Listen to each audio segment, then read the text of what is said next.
Bonjour chers abonnés. Bienvenue dans cette vidéo consacrée à l'affaire qui a secoué le Canada et captivé l'attention du public en 2011, l'affaire du pasteur Philippe Grandin et de sa femme, Carissa Grandin.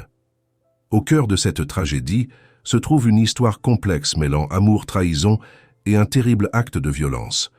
Nous plongerons dans les détails de cette affaire, depuis les premiers soupçons jusqu'au verdict final, explorant les rebondissements judiciaires et les implications qui ont marqué cette affaire emblématique. Préparez-vous à découvrir les sombres mystères qui entouraient la vie de ce pasteur et le destin tragique de sa femme, dans une affaire qui continue de fasciner et de questionner.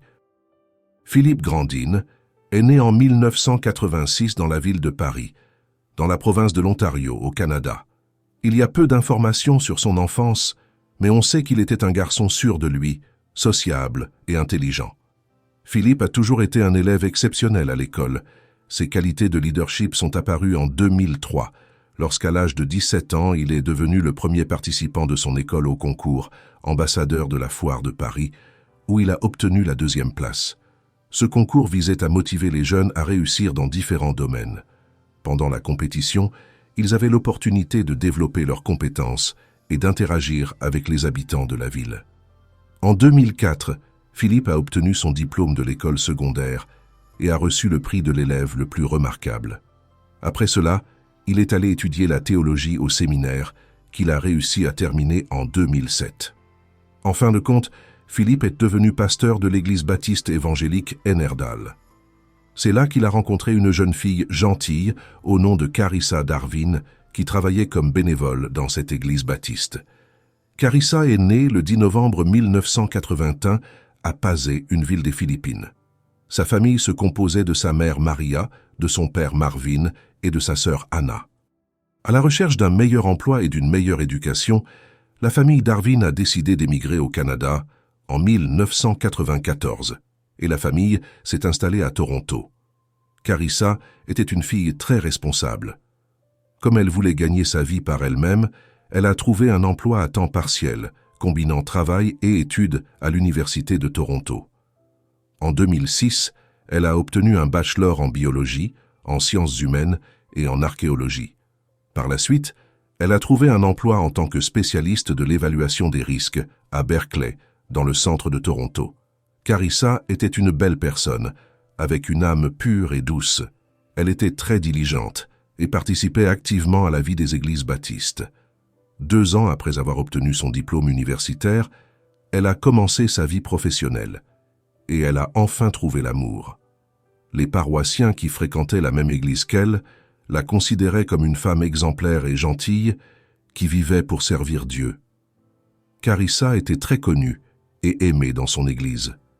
Et en plus, tout le monde la considérait comme une personne inspirante et positive. Parce qu'elle luttait contre une maladie du foie, elle ne se plaignait jamais, était toujours heureuse et souriait, même quand elle avait mal. Les gens pensaient que Philippe était un bon partenaire pour Carissa. Comme ils étaient unis par l'amour et le respect de la foi, la relation entre eux s'est développée rapidement.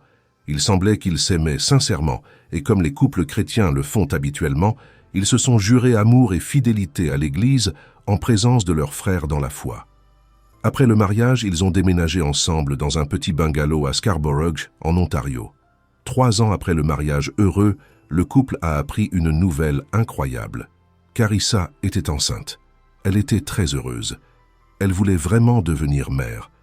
Cependant, la joie de la jeune fille s'est estompée quand, en août 2011, Carissa a découvert que Philippe avait une liaison avec une femme qu'elle considérait comme son amie. Comme si cela ne suffisait pas, c'était une paroissienne de l'église, dont le pasteur était son mari.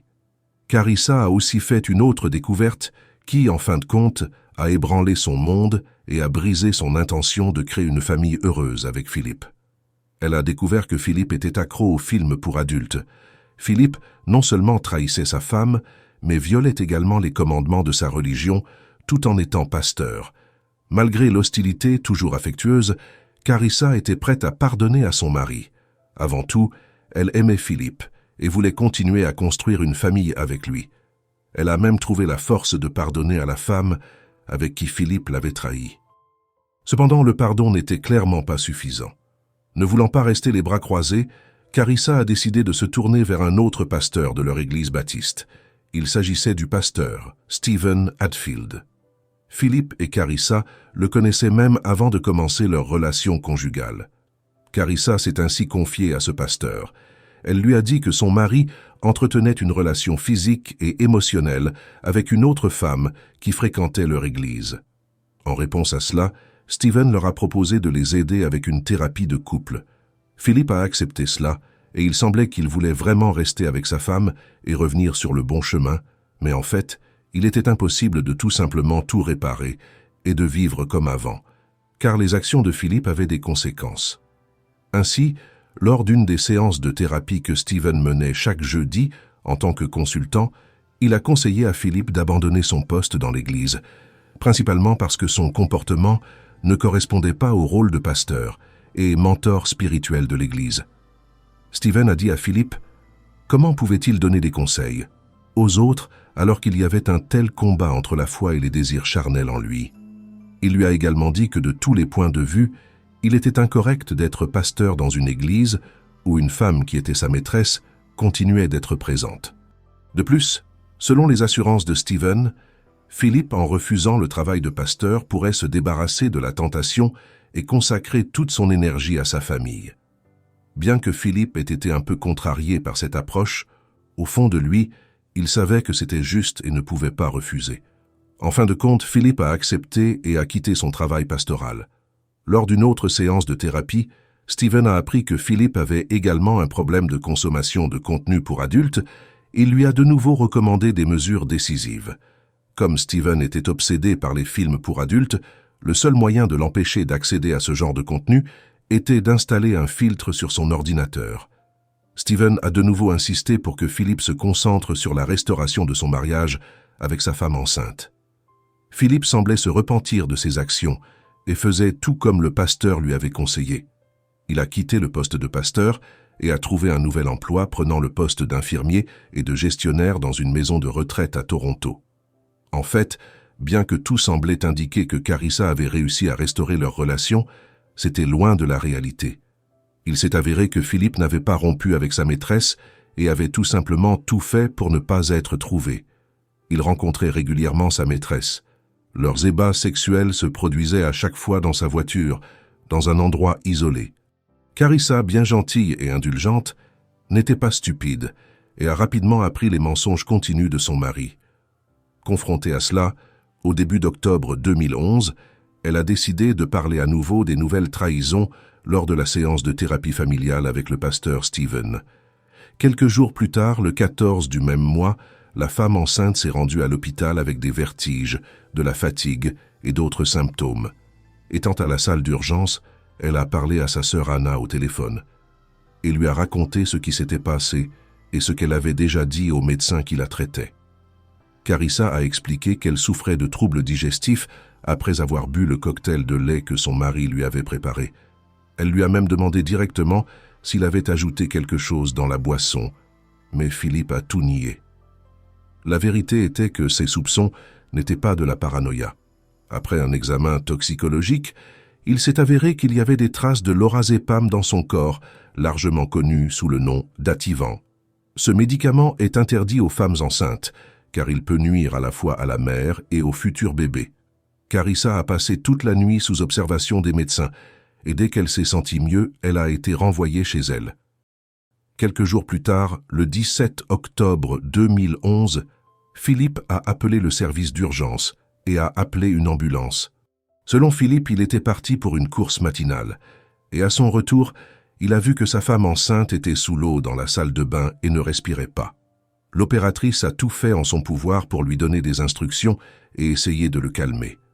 Dans les enregistrements de cette conversation, on entend l'opératrice lui ordonner de vider l'eau de la salle de bain et de transférer le corps de Carissa sur une surface plane pour pratiquer une réanimation cardio-pulmonaire avant l'arrivée des médecins.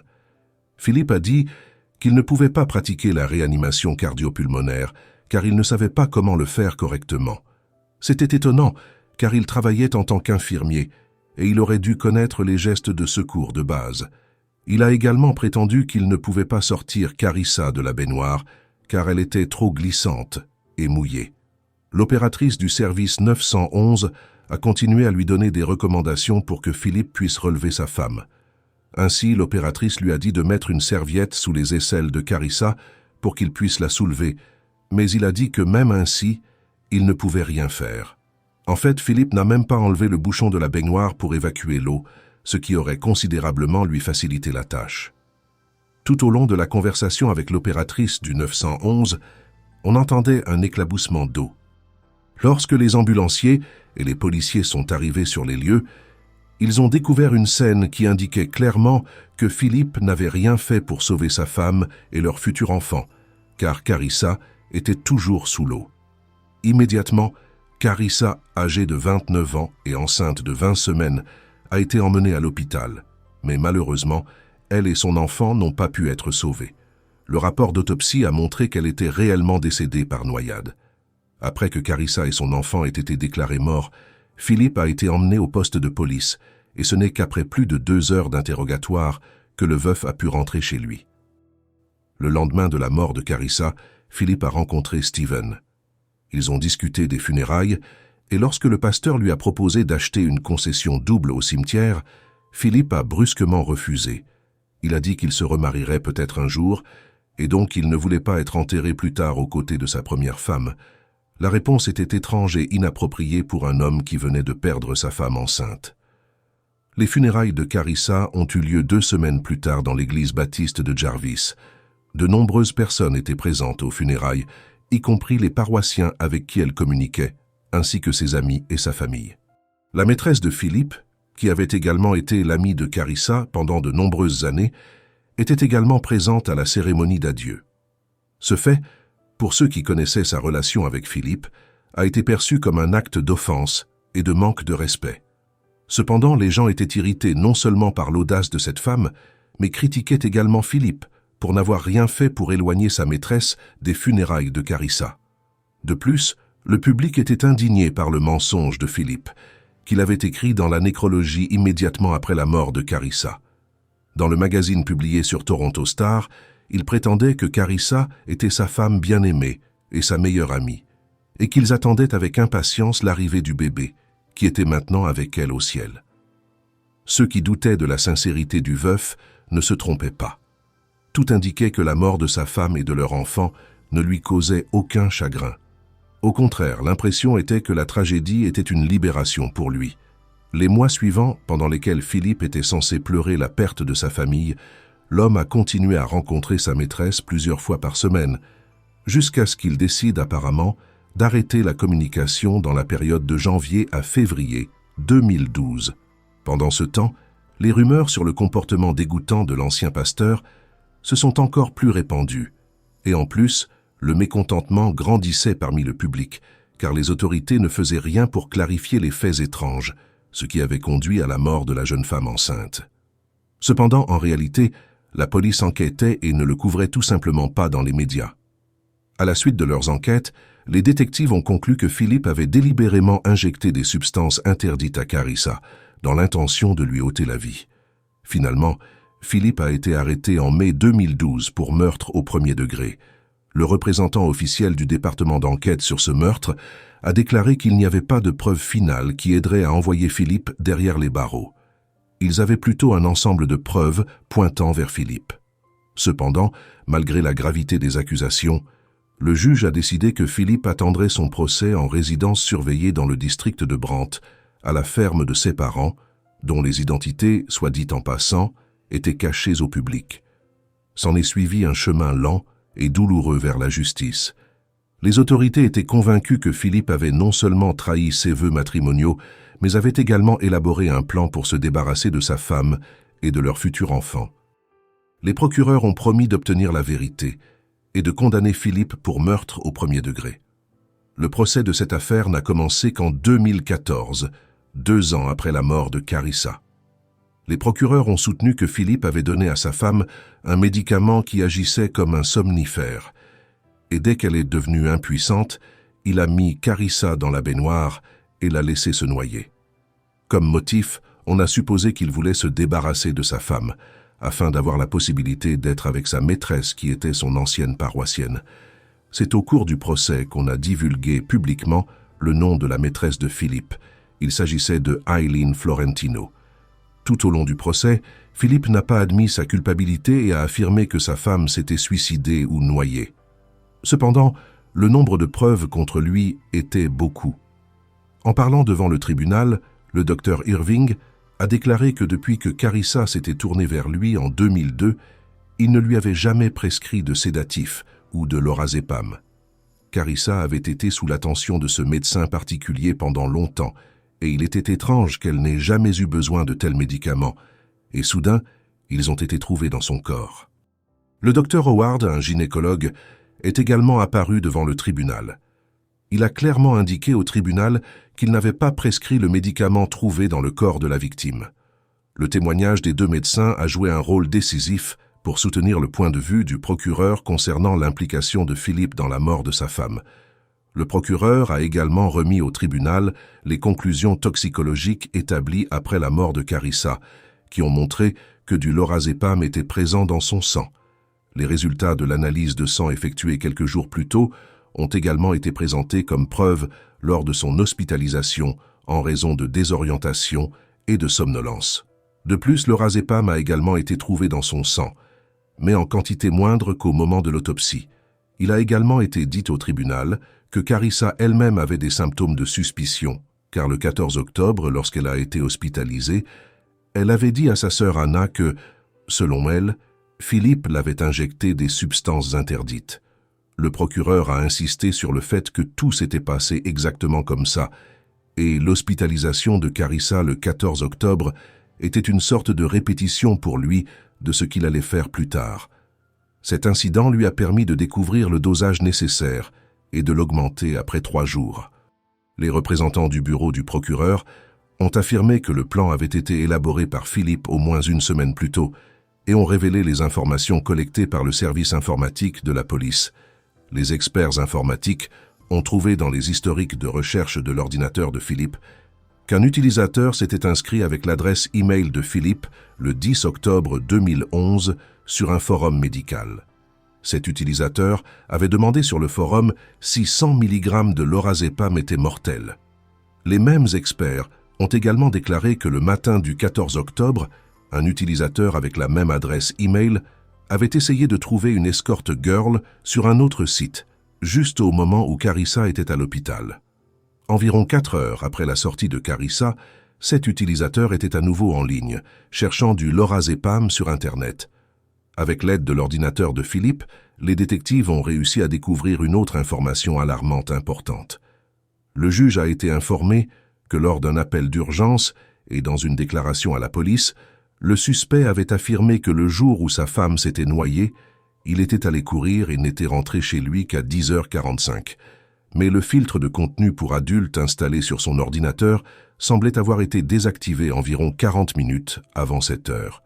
Cela prouvait que Philippe était dans l'appartement pendant que Carissa prenait un bain et qu'il mentait sur sa localisation. Le témoignage de l'ancienne maîtresse du pasteur n'a pas aidé à dépeindre Philippe comme un mari innocent. Sa maîtresse a déclaré au tribunal que sa relation avec Philippe avait commencé lorsqu'elle lui avait fait part de ses problèmes personnels pendant le service religieux. Elle a également affirmé que Carissa était au courant de ses relations avec son mari et lui avait même écrit sur les réseaux sociaux qu'elle savait tout. La défense a déclaré que Philippe n'était pas coupable de la mort de sa femme et que Carissa avait pris le médicament dans l'intention de se suicider en raison d'une grave dépression après avoir découvert l'infidélité de son mari. La défense a également déclaré que l'acte d'accusation ne prouvait pas que c'était Philippe qui avait donné le médicament à Carissa. En janvier 2015, après 2 jours de procès, le jury a rendu son verdict. L'ancien pasteur Philippe Grandin a été reconnu coupable de meurtre non intentionnel. Lors d'une audience ultérieure, le juge a prononcé une peine et l'a condamné à 15 ans de prison. À l'annonce de sa décision, le juge a déclaré que la profondeur des actions de Philippe dépasse l'imagination de toute personne raisonnable. Après l'annonce de la sentence, Anna, la sœur de Carissa, accompagnée de sa mère, a lu une déclaration à la porte du tribunal. Elle a dit que Carissa était vraiment une personne gentille et généreuse. Elle leur manquait chaque jour. Malheureusement, le sentiment de triomphe de la juste condamnation pour la famille de Carissa n'a pas duré longtemps, car après l'appel déposé par Philippe, le tribunal a annulé son inculpation, considérant que le juge de première instance avait commis une erreur en répondant à la question du jury. En conséquence, il a été ordonné de tenir un nouveau procès, au cours duquel l'accusé répondra d'un point d'accusation pour un meurtre non intentionnel. Cela signifiait que le bureau du procureur ne pouvait plus prétendre que Philippe avait l'intention de tuer sa femme. Après cela, Philippe a été libéré jusqu'au début du prochain procès, qui n'a commencé qu'en 2019. L'accusation a affirmé que Philippe avait décidé de se débarrasser de sa femme pour continuer sa relation avec sa maîtresse et satisfaire son obsession pour les contenus pour adultes. L'accusation a suggéré également qu'il aurait pu commettre une négligence criminelle en permettant à sa femme d'entrer dans la salle de bain, sachant qu'elle était dans un état d'intoxication médicamenteuse grave. La défense, quant à elle, a soutenu que la défunte avait pris du lorazépam volontairement et qu'elle aurait ainsi pu se priver de sa vie ou devenir victime d'un accident.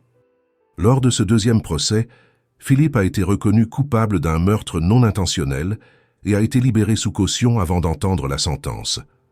En janvier 2020, Philippe a été condamné à nouveau à 15 ans de prison. Aussi incroyable que cela puisse paraître, le deuxième procès et la nouvelle condamnation n'ont pas mis fin à cette affaire. Souhaitant atteindre son objectif, Philippe a de nouveau interjeté appel et a été à nouveau libéré sous caution en attendant le troisième procès. Cette fois-ci, c'était son dernier recours juridique, car on ne peut faire appel que 3 fois. Lors de cet appel, son équipe juridique a présenté 3 arguments contre l'acte d'accusation. D'une part, ils ont affirmé qu'il n'y avait aucune preuve que leur client savait que sa femme avait pris du lorazépam et qu'elle était en danger en allant aux toilettes. Ils ont également déclaré que la peine était excessive. Confrontée à un nouveau procès, la famille de la victime a commencé à perdre foi en la justice. En mai 2022, après 10 ans de souffrance et de grandes douleurs pour la famille Darvin, la Cour suprême de l'Ontario a rejeté la déclaration de l'avocat de Philippe. C'était une étape importante sur le chemin de la condamnation à laquelle il avait échappé depuis si longtemps. Dans la conclusion des 3 juges, il était dit que les preuves confirmaient que Philippe savait les risques que prenait sa femme, en consommant du lorazépam la nuit où elle était décédée. Sur cette base, les juges ont décidé de tirer une conclusion raisonnable que Philippe savait que sa femme prenait du lorazépam le jour de l'incident. La logique et l'expérience de son travail en tant qu'infirmier auraient dû le mener à la conclusion que c'était un danger pour Carissa et, connaissant les conséquences graves du médicament sur sa femme enceinte, il aurait dû intervenir lorsqu'il avait découvert qu'elle allait prendre un bain. Les juges ont également indiqué que Philippe était un infirmier certifié et travaillait dans une maison de retraite. En fin de compte, Philippe a été condamné à nouveau à 15 ans de prison. Dès qu'il a été annoncé que Philippe serait envoyé en prison en relation avec la mort de Carissa, sa sœur Anna a décidé de faire une déclaration aux médias. Elle a déclaré qu'elle et sa famille étaient heureuses d'apprendre qu'en fin de compte, Philippe serait en prison. Ok, chers abonnés, c'est tout pour aujourd'hui. Si vous avez aimé, partagez et abonnez-vous à la chaîne. Au revoir.